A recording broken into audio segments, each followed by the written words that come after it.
All right, welcome back. And I am working on bases and or movement tray, and bases for some of these figures to get them 100%, ready. I did get the mountain yesterday on horseback. This guy does not join a unit. Apparently, he is a unit of himself, and he is a unit, boy. Like if you put him next to any other figure, he is way just massively big. But right now, what I'm doing is using some simple paint, and this is even apple barrel black. I mean, you don't need the most expensive black paint to do this next bit because you're kind of gonna not slather it on, but uh, you don't have to be super careful with it since you're just painting some rocks. And the big thing is you want the coverage. You know what I mean? So let's see if I can find a brush that'll work. That one will. Dried off on my apron. Got my apron on.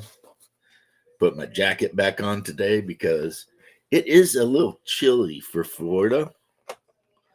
And I think a big part of it is because of the humidity. You know what I mean? It's wet cold. When I looked at the thermostat or the computer, for the temperature, said it was like 40 something degrees. So that is pretty chilly for the Sunshine State, at least where I am. Uh, and like I said, it's a totally different kind of cold than up north, because down here it's a wet cold. It sticks to you. But so, cluster of rocks on base, black, and then it's going to all get dry brushed with a lighter, a gray, a fairly light gray, almost a dove gray is what I like to do, because I like there to be quite a bit of contrast. And then in addition to that, I've got tufts that I like to put on. The tufts I've got are actually like flowers and stuff, but I think they look pretty good, you know. I think I might have some swamp tufts somewhere too, but really the whole point is just to make the figures a little bit more interesting to look at. You know, I'm still beating myself up about finish this army before moving on to the next, because of course when I got all the House Lannister raiders, I was like, oh man, the mountain and all of his men. I was like, I really wanted to maybe look at that, but nah, nah, nah. So we'll try to keep focused. Focused. Uh, I did get the miniature for start for the littlest bear, but no, she's not a combat leader. She's a non-combat leader, but she has some pretty good abilities. So I could see taking her with, Rob or uh, one of the Karstarks or something. It's kind of cool because they give you minis for commanders or whatever that, like, you've got the Neddard Stark mini, right? Now we all know Ed Stark dies. We all know that, right? But they give you that many for a commander if you so choose, because there's not a particular, I guess, necessarily hard time frame here. Like, I have two different Jamie Lannister figures. One of them, he's all like in his golden armor, looking like a total badass. And the other one, he's actually not a combat model. He's a non-combat model, and he's on his hands and knees, and he's only got one hand. It's after he got his hand cut off, I think, by the bloody mummers or whoever it was. So, uh, you know, I was listening to a story last night about A Song of Ice and Fire, and they were talking that Brienne of Tarth may have had a Targaryen for a father, which might be, part of her whole deal of why she's the way she is she would be a Valerian, or half Valerian, because they talk about how they never really go into her dad that much, but apparently there was a Targaryen in the woodpile, so that's cool. I'm not sure which army Brienne is even a part of, to be honest. I haven't saw the miniature, or if I have it, I didn't notice it. Definitely not Greyjoy. I mean, obviously.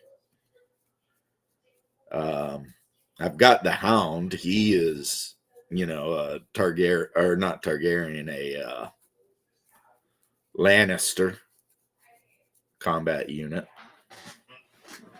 So, put my leg up. As you can tell from my voice, I'm fighting off whatever my wife had, and of course she's feeling way better. But because that's how colds work, you pass them on to someone else. So yeah,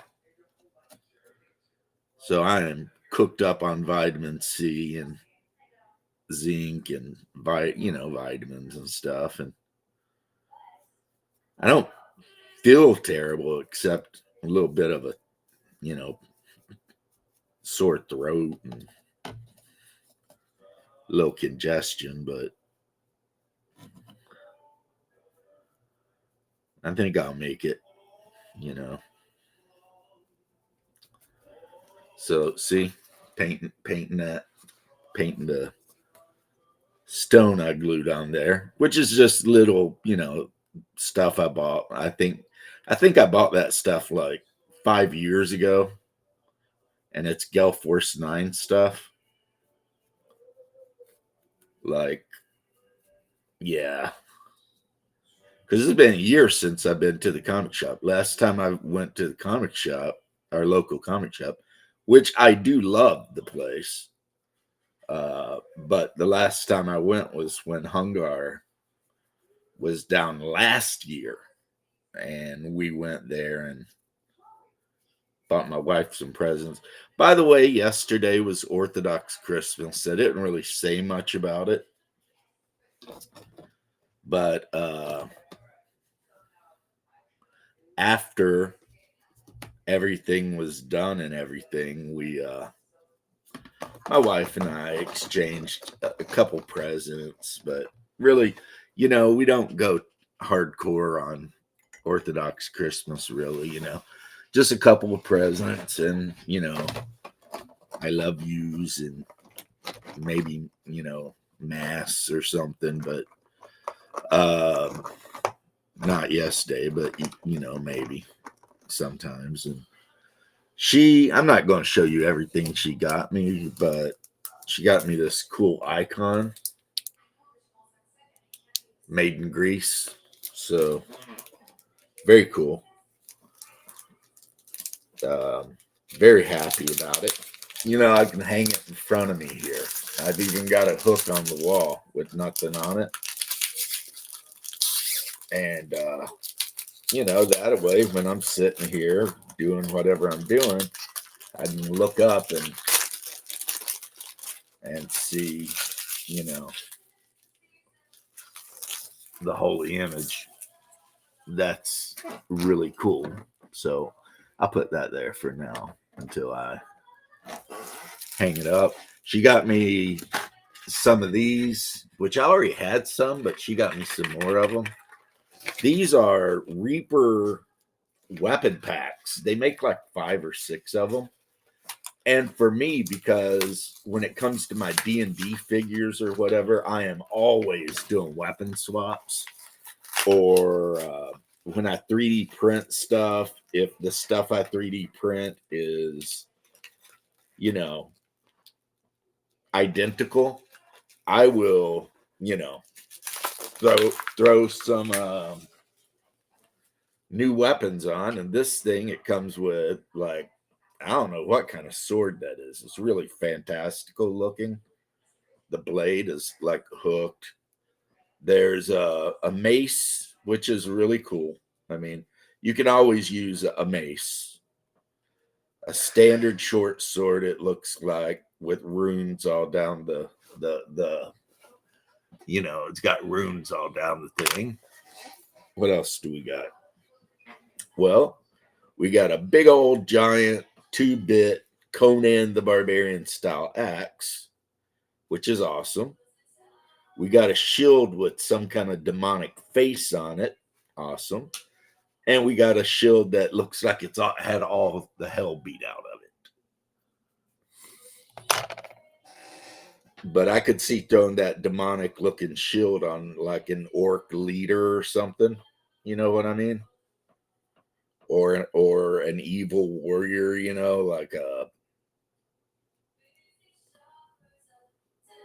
I don't know, anti-paladin or whatever, right? Evil cleric. Then here we've got, I don't know, like a javelin, a short bow, some kind of short sword, and a spear. Good to have. And the last one is, they got a lot of little flash bits on them. Nice. The last one is 2 axes, one double bit and one with a armor piercer in the back, a pick in the back, and a falchion. So, and I got a couple of those, but I'm not going to show them all off, you know, like. But I have already made great use out of them. Like this guy, who is a metal figure, I actually cut and bent his hands down so that they were like that. And in one hand, I gave him a crossbow, and in the other hand, he's got a curved dagger. And I'm going to go ahead and put a loincloth on him and you know, do him all up. And I think he will be a really good representation of a blue Anid. You know what I mean? Because he'll have his dart thrower. Of course, I'll glue some stuff on the belt that I put on him, and then he'll look really cool. Is my hope anyway. That it'll be like, wow, he looks really cool. Regardless, he will definitely get the job done. You know what I mean? So now that we've got that black down and we're letting it dry, and before I have to remember to do this, sometimes I forget, and you'll see me with like paint all under here because I'll set my arm on the desk and there's paint there. And it's like, wow, what am I doing, you know? But you guys already know the next step, and that is to take sky gray. I'm going to take some sky gray. And some of these have already very much dried, some not. So I'm going to avoid the ones who haven't dried. and go ahead and concentrate on the ones that have. And hopefully the ones that haven't will dry by the time I'm done. So let's separate them out. Yep, there we go. Then we need to grab our handy dandy beat the shit out of brush. Look at this thing. But what's it good for? Putting paint on large areas and dry brushing. I have some actual dry brush brushes and they're really good, but sometimes just these old beat up brushes seem to work better. So this is going to be a relatively heavy dry brush. I don't know what you would call whatever it is that's like dry brushing, but almost not. I'm sure there's a name for it.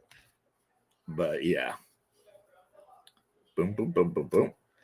And there you have, he has some on the back. Boom, boom, boom, boom, boom, boom, boom, boom, boom, boom. See, and there we go. Now I'll put a couple of tufts on him. He'll be good to go. This is Balin Dark Tide. And it's too bad Euron Greyjoy, when he decides to become king of the Iron Isles, actually has this guy cut into 7 pieces because they were really mad because Balin had lived on land for a while and had adopted the religion of the people on the land, the 7 gods or whatever. So yeah, a lot of the Iron Islanders were not happy with the fact that he had adopted what they considered basically a foreign religion. But his home island is, they named themselves after their home island. So Dark Tide, I think is what it is. Or Black Tide. Yeah, the Black Tide Island. But, and they were one of the more powerful families in the whole Iron Islands thing. As a matter of fact, at one point, it was one of the kings of all the Iron Islands was a member of the Black Tide family. But after stuff happened, it became Greyjoys instead of Black Tides. And then, of course, I've got them primered. They're waiting to be painted, but they're the men of the island of Harlow. So House Harlow, which is another house that is sworn to Greyjoy, but isn't actually Greyjoy. And they actually come from the island that has like the largest population and the most, resources and everything like that. The Harlow Reapers. And at one time, Harlow was king of the Iron Islands too. And he built, Harrenhal. And then Aegon burned it to the freaking ground. And after he burnt Harrenhal to the ground, he placed the Greyjoy in charge. So,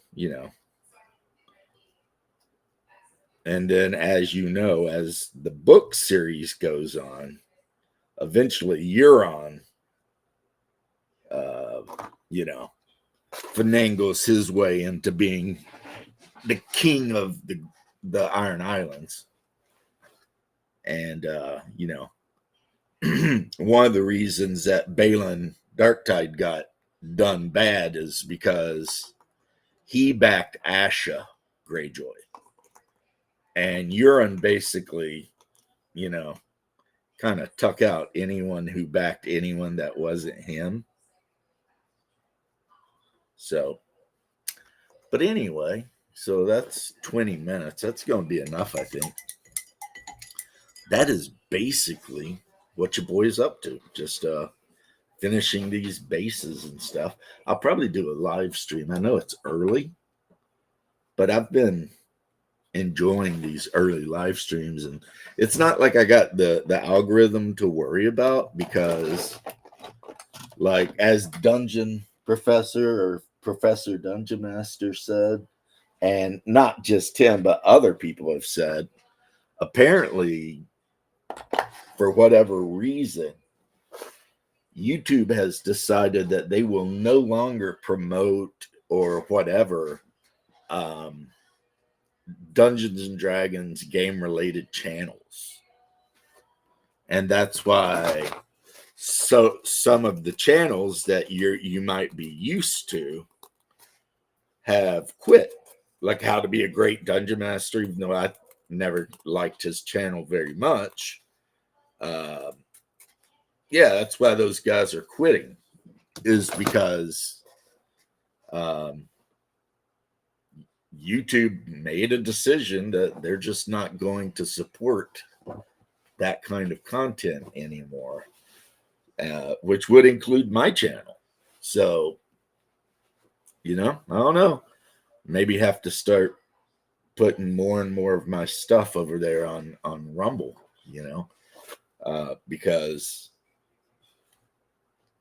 I don't know what YouTube's doing, but they're definitely doing something. Anyway, peace and love, guys, and I will chat with you later.